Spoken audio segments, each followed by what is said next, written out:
Filming yourself is probably not something you really want to do, but you realize that in order to get all of those really cool shots you want, especially while traveling, some situations will require you to take on the role of both subject and videographer at the same time. Shots of yourself are great for really demonstrating what it's like to live an experience. They help your viewers to become present to the scene and just be there with you. Now, shots like this shouldn't take up a majority of your finished piece. They should simply complement the storyline and offer the viewer a fresh perspective of a situation or scene. Whenever I do make an effort to get these sorts of shots to add to vlogs, I never regret that I took the time to capture them, because it does take some time. I'm also always glad to have them as options for creative additions during editing. So today I'm going to walk you through some of the steps that I took to get these shots. I'll also go over some of the general techniques that I use to film myself by myself in hopes that you will get even better at filming yourself by yourself. Welcome friends, I'm Alicia and this is AMaeTV, where I create travel videos and provide video production instruction so you can level up your travel vlogging skills. So I'm about to head over to this beautiful little scenic area along Pensacola Bay where I'm going to film content for a video in the next few weeks called How to Film Perfect Slow Motion. So I'll be filming a handful of B-roll style shots that I'll use for demonstration purposes in this video, and I will be filming them all of myself by myself. So the idea here is to focus on a moment of exploration, and while I'm using these shots for video tutorial demo purposes, I'm going to frame them as if I were filming them for a sequence in a travel vlog. I think in videography you win some and you lose some, so I'm not expecting all of these shots to work out perfectly, but I'm hoping that a handful of them do. I'm also just now kind of exploring this area, so I'm not even sure exactly what we'll find. Okay, so here we are, down by these awesome train tracks. Golden hour, so the sun is on me. For this first shot, I'm just gonna use my tripod, my Canon M50 with the 18 to 135 millimeter lens. I've got the Lume Cube on top for just like a little bit of fill-in light. I was worried about shadows and stuff, so I may or may not use that. And I'm just gonna kind of frame it up to face height, and this first shot is gonna be of me just kind of approaching, you know, the area and seeing the train tracks for the first time. And I will vary the distance and see what kind of different shots I can get.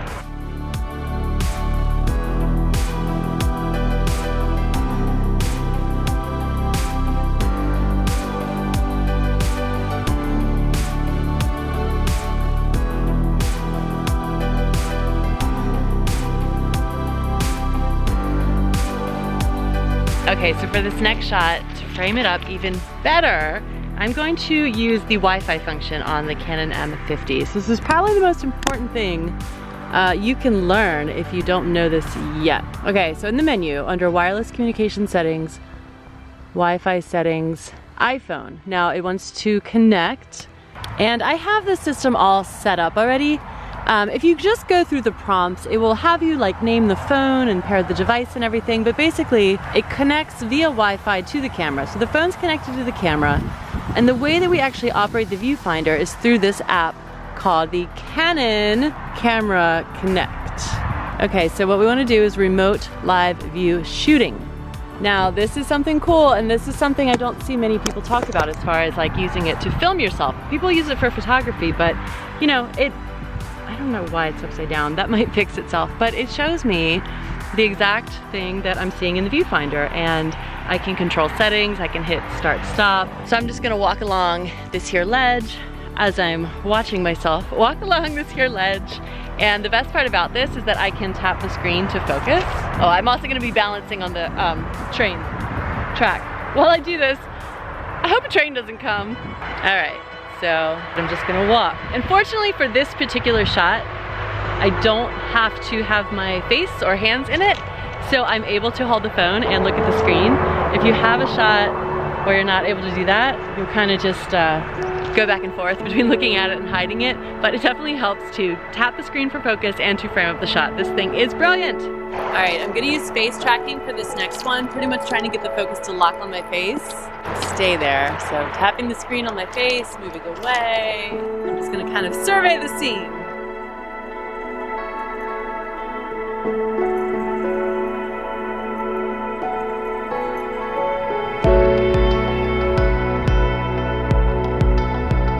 Okay, so for the next shot, I wanted to kind of switch to the side of the road because I think the grass is more interesting. And I'm gonna use the clamp grip, which is awesome Clamps onto just about anything. Sturdy enough to hold a DSLR. It's so, so cool. It's pretty zoomed in. I'm hoping to kind of get behind this grass. This is pretty. And then like walk out of it.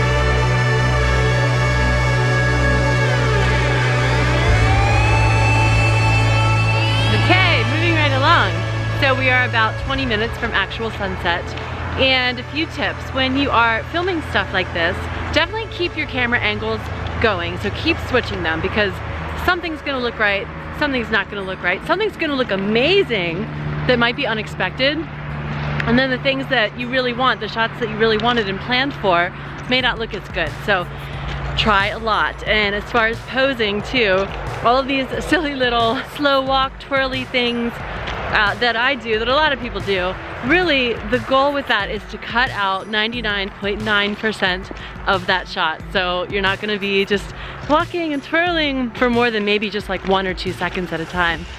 Sorry, I'm looking down to make sure I don't trip on these train tracks. And another good thing to mix in with shots of yourself is your point of view shots. So actual handheld camera shots that you're able to get in between the rest, so it's not just all static all the time.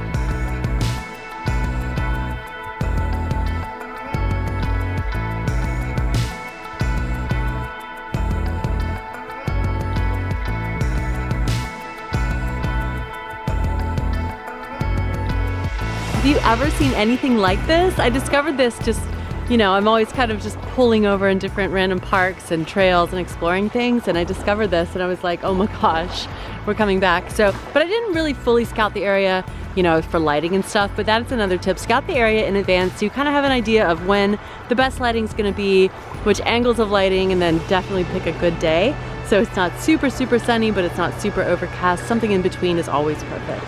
And again, using the app, I have to completely reconnect it again, but I think it'll be worth it, because once I'm out on that tree branch, there's no coming back to check the viewfinder.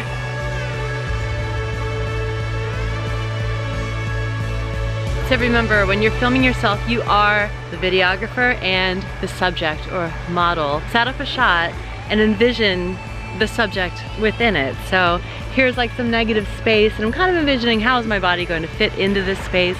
I realized halfway through that my head was too high for the shot. That's why I decided to get down a little bit. But either way, just think of like, what's gonna make a good photo, and then fill the space. And when it comes to what it is that you're doing, maybe you're doing something, maybe you're having a drink, maybe you're waving at somebody, but maybe you're doing nothing. Maybe you're just seeing, you know, taking in the experience, and that's fine too. Just try to show your viewer what it's like to be in this moment. Okay, so that was a lot of fun. And my next tip for filming yourself by yourself is one that is going to get you a little bit of that camera motion, which is nice to splice in between the static shots if you're doing like a sequence.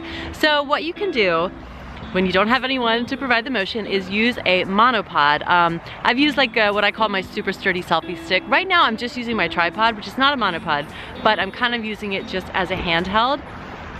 I see how long this gets, and if I just keep going, I can make it super, super long. And you're definitely gonna want a ball head tripod, because I've got the camera angled way, way down on me, but this is the result that you'll get.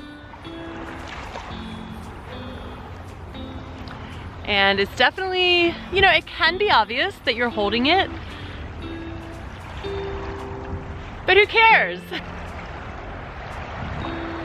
I call this the selfie twirl. If you've seen my video, 6 cool shots to add to travel vlogs, you'll see a few other examples of the selfie twirl. Of course, the challenge is holding up the weight, and this is just the G7X, but it's still a little bit heavy because of the tripod, but it still works. I'm even going to go as far as to go back to this tree and really get myself on it.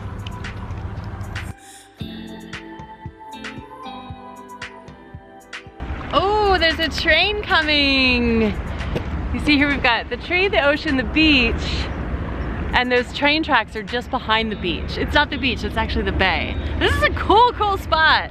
So there you have it, guys. Hopefully those were a few useful tips for how to film yourself when you're by yourself. I think that Canon Connect app is probably the best tip that a lot of people don't use, a lot of people don't know about, and it's certainly not perfect, but if you really need to frame up a shot and you can't see your viewfinder, then it is golden. So give it a try. Let me know what you think of it. Leave me a comment below. Let me know if you have any questions about how to film yourself, and also let me know if you have any further tips on how to film yourself. I'm certainly not a pro at it.